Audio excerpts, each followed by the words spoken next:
Hello and welcome back to my channel. Today we're having a look at paper bag journals, or making a journal from paper bags.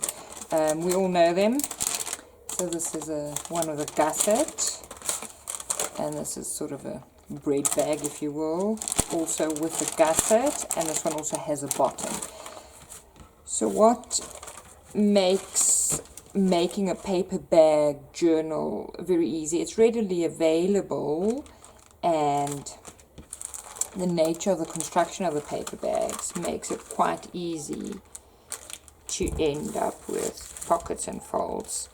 So for example, this one, if you fold it in half, you end up with a tuck spot there, if that and that's glued, and you end up with a big pocket there. So rather than call it a journal, you could probably call it like a folder, a storage folder. And the same with this one. If you fold it, you end up with quite a big pocket.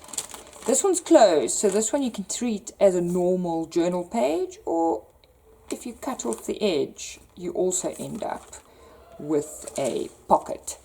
So the idea with these journals is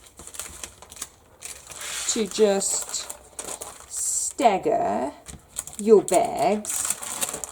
I like putting the bottom bit either side. So when you page through your journal, you would get something here, a pocket, something there that's plain, a gusset.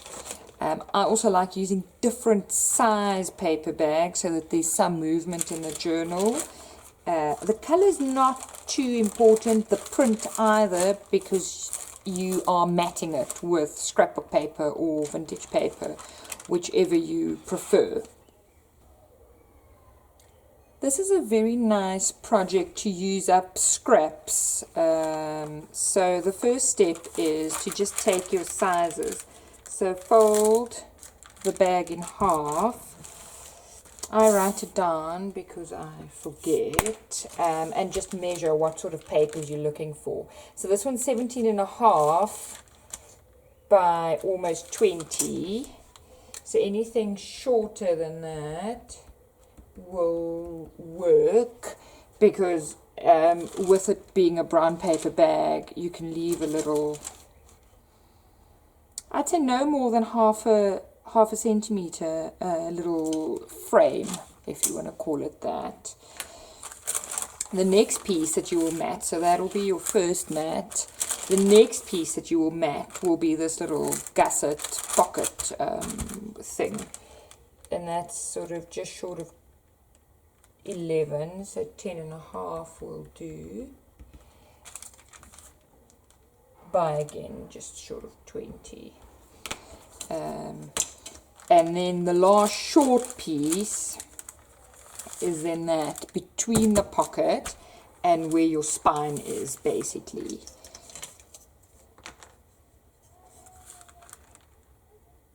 Seven by 20, or even shorter. So that's good for offcuts. And then you obviously just count what you need. So you need 1, 2, 3, 4, 5, 6, 7, 8 of the biggest pieces, and then 1, 2, 3 of the little floor gusset pieces, and then of the smallest pieces, 1, 2, 3. So that's on the brown paper bags. I do not bother with embellishing this bit unless it's a printed bag or a color that really doesn't match, but then you get into a lot of detail. The next one that folds in half, this one's got a little stamp on, which I obviously tested, and I tested wrong, but that'll be covered. If you don't like this lip, just cut it off. So this will just be a pure 15.5 and 16. It's probably easier just to cut the lip because then your sizes are the same.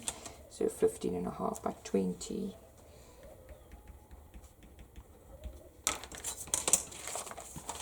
When you choose your selection of bags, these bags are basically the same size, but I mean you could also choose a much narrower bag if you're playing around with scale. Let's see if I can find a narrower bag on the desk of mine.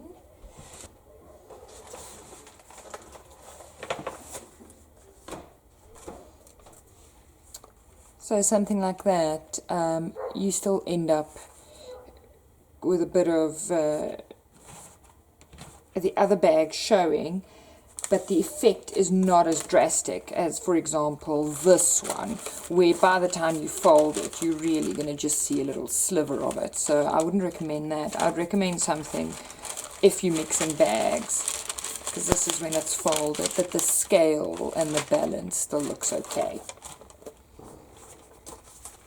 The last bag that I've chosen is this navy.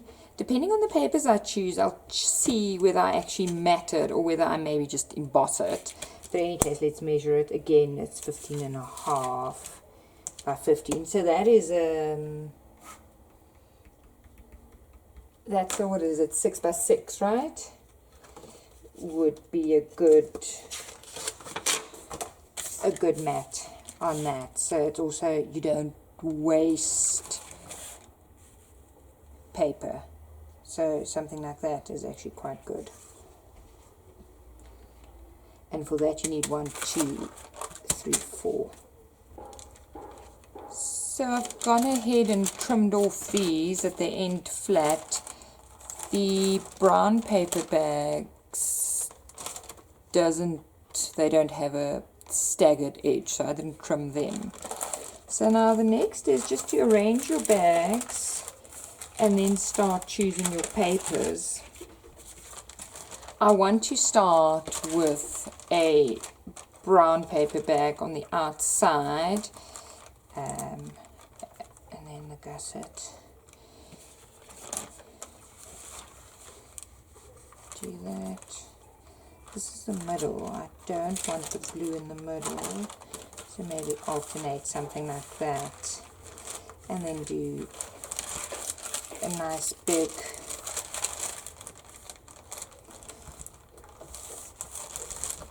what you can do to make it easier once you start working is to just number your bags so that when you start mapping them or matting them, you know which colors to look at, what goes together, because now you can pull it apart. So that the paper bags are quite bulky, so make sure that you use a bone folder to smooth them down well. That sits flat. We are in Corona times, so I hope my nail tech isn't actually watching, because she will be aghast. Let's choose like me, and when choosing papers you change your mind a million times. Just get some paper clips, and while you're setting out your papers, just clip them on so that you can get a whole vision. Obviously with this one, with the brown paper sticking out, these two actually need to read well together too. The best papers to choose are single-sided papers, because you're sticking them down. It's no use having the big ones, because there's quite a lot of bulk with the gussets and things in the paper bags. Also thinner papers work well. So what I do when I choose papers is I just sort of lay them out to see how they could possibly work. I didn't mean for the blue bag to dictate what I'm using, but at the same time, I very, very rarely use blue. So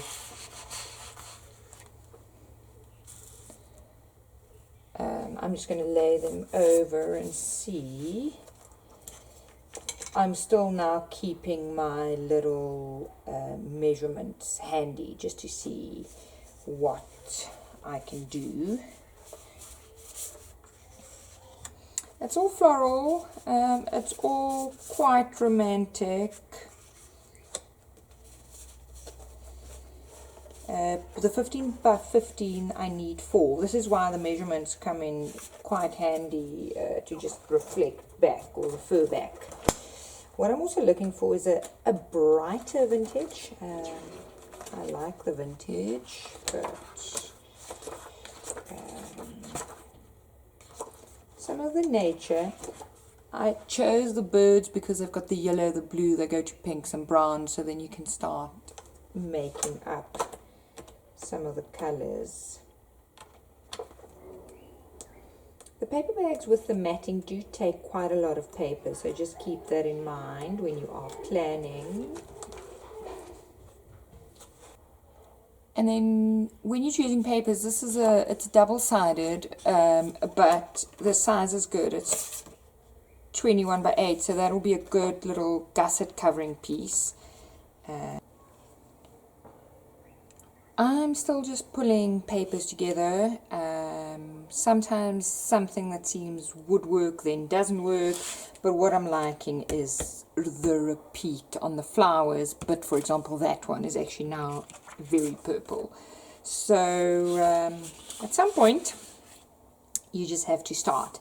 By the way, if you order a make your own paper bag journal kit from us, we do all of this. And we include paper bags and a whole lot of finished embellishments, so there's really no thinking on your part, just assembly. The only thing you need to do is decide which papers go where, but they'll match. There'll be a whole color reference matching papers. So let's start. These paper bags are slightly bigger, so you can't get 4 out of a 12 by 12 sheet, so for that the A4 sheets work quite well. It's cut in a... What I've done now is I took my pages, I put them on a paper clip where I would use them, and I'm just randomly paging through to see how the colors sit and what you actually see.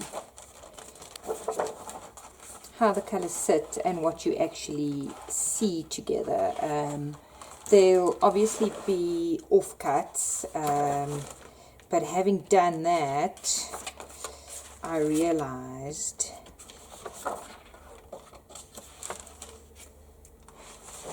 that the very first paper I chose is actually too white for the whole scheme. So I'm going to take that out, and then we can see how we go from there. I'm going to cut them to size, and then we can have a look again. So it's really just a work in progress of seeing what there is, what there isn't, what can work and what can't work. Now that I'm taking the things apart to cut them to size, I find the fact that I numbered the paper bags very helpful, because you don't get confused with pieces and where they go and what papers you had anticipated to match. I've chosen a little off-cut piece of it's a Kaiser craft paper, and I thought I'd put this as a little birdie. Literally little birdie paper. I thought I'd put that there, but now I actually think the other bird is a better match, so I'm just going to swap. I'm going to show you what I've done so that you don't do it too. I read these two together, but there's a paper bag in between. So paper bag number 4, which I've numbered, which had that paper, would have been next to it. That's why I chose the paper there. Never mind. We make it work. So keep in mind when you cut what is actually next to each other. What I want to show you on this one is, it's a 15 by 15, but it's not big enough. And this little offcut's also not big enough. So you could also just layer it and have a pocket. So it's, you basically cheat to make your papers work. We've now come to the middle, so I'm not going to treat it as two separate things. I'm going to do it as one and just score the paper so that it reads as one, with the little gusset as something else. This may be too much of a contrast. This is a bit of a wild card paper, but I love it. I want to get some vintage elements in with the blue, so I somehow chose a very, very difficult color scheme for myself for a video. I'm playing around with a new camera setup today, so let me know if it is not nice. The polka dots is the back of one of the papers I used. I think that's actually quite a nice contrast, and it's got the little strip of butterflies at the bottom, but it's not big enough.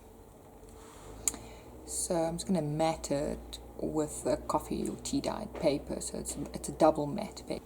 Actually, I got this, it's like a shaving foam marbled paper in a swap. I think that will work.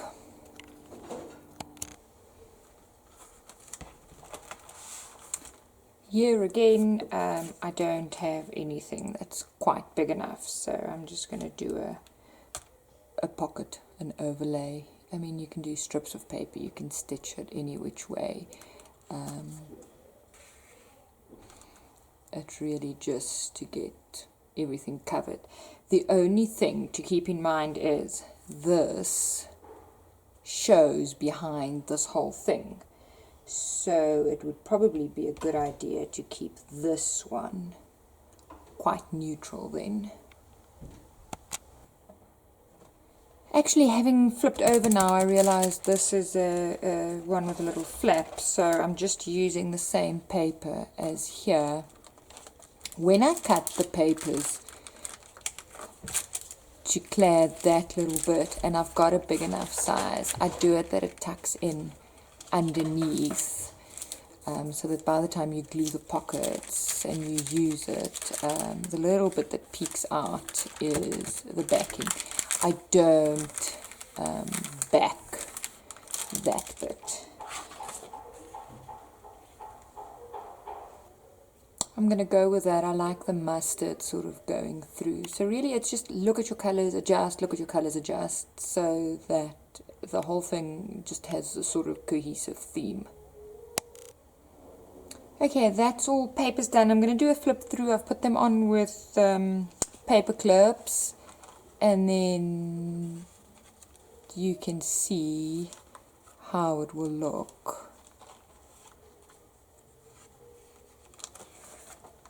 This is without adding any Junkjournal pages. This is the center. I've scored that, so that's one sheet. There's a lot of repeats on paper because I've used offcuts, but also that then makes it quite cohesive. The theme on this are the birds going through. Okay, as you can see, it gets quite chunky. This is without anything in the pockets, so just keep that in mind. We're on about 3 centimeters. So keep that in mind for closures and things. And then the spine you can now deal with, because I did it as 2 pages. You could also do it as a single page that you wrap around. But for that you would need an A3 on this size paper bag.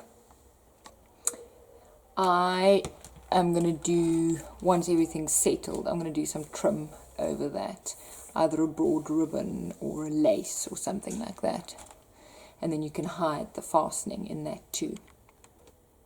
The next step when gluing down all your pages is just to make sure that the foot, the bottom of the paper bag now becomes a pocket, so that you can put something in there, either which way that fits a postcard.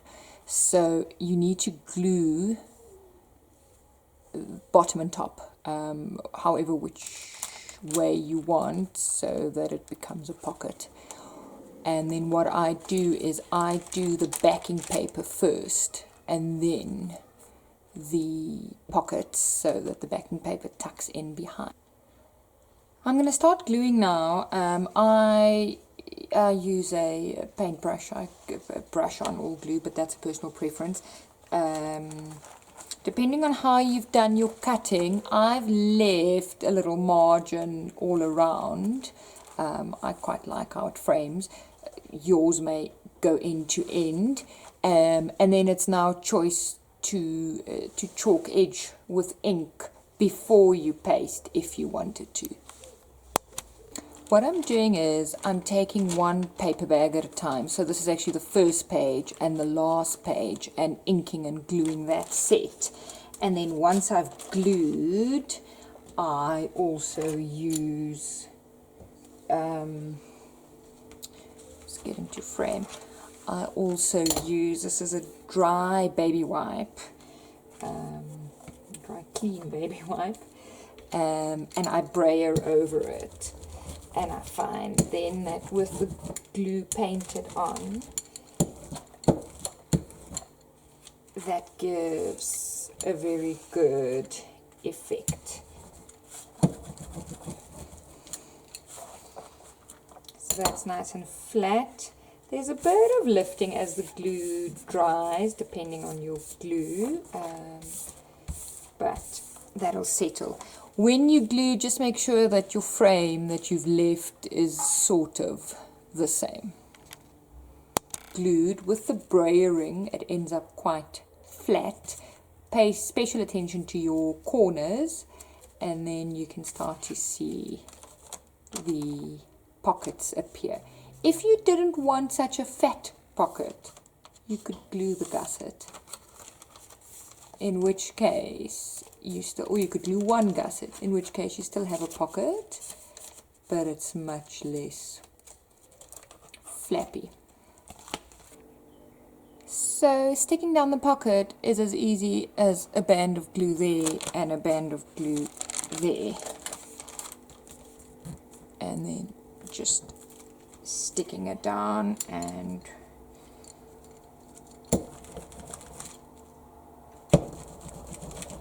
rolling.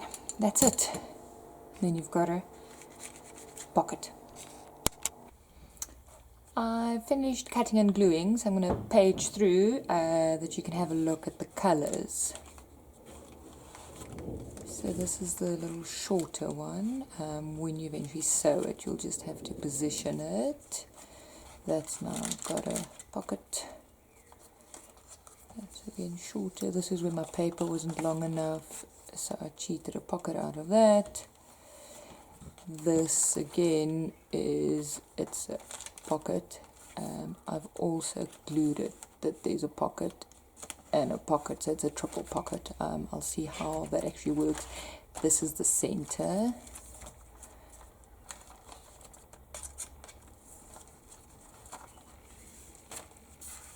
And this is a pocket.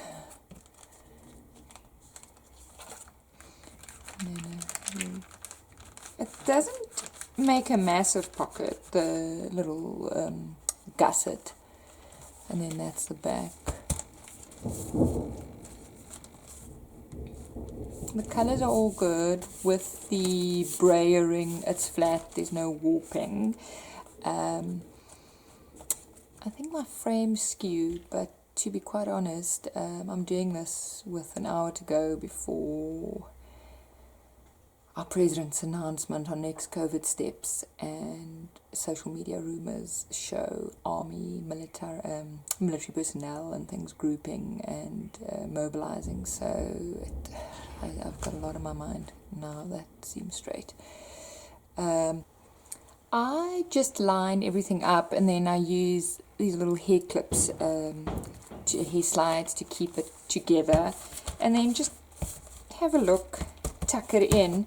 If anything was shorter, in my case, this blue pocket, just check that it's centered. It's very clearly not. And then when you're considering your stitching, this is probably, what is it? What do we say? 20, just under 20. 3 stitch pamphlet stitch would probably be fine. Just keep in mind that your top and bottom stitch must catch your smallest bag if that's possible. Otherwise, go 5-hole. When I measure and stitch, I like, can you see that's a grid, just to make sure that my lines actually line up. This is quite simple, it's just one signature, but I always use a little template when I'm punching and marking. I'm going for a 5-hole purely because to catch the little blue bag I would have had to go 2 centimeters in, and then if your stitches are like that, the big bags start moving, especially once you start stuffing them. So if you have all the same size bags, the 3-hole would be fine. You can use an awl like this, but one of my favorite and most underrated tools, it's a Japanese screw punch. It's got a little, let's see, like a little screw mechanism. So I punched that out. It's got a lot of little nozzle settings. I overlaid that, marked it with pen on the spine, and then punched it out. And it punches out very neat holes, more so than what an awl would. It's slightly off the spine, but by the time you fold it, it's okay. It's getting quite dark because the storm's brewing, so that's stitched inside, and then I've done quite a long tie off so I can do some dangles or something. And it actually pages through, let's see, whoops, it pages through very nicely now. So that is the basic journal done. And then we can work on embellishments, spine and enclosures later. Actually, I think I'll do that in a part 2. So let me see if I can get this uploaded. Thanks for watching.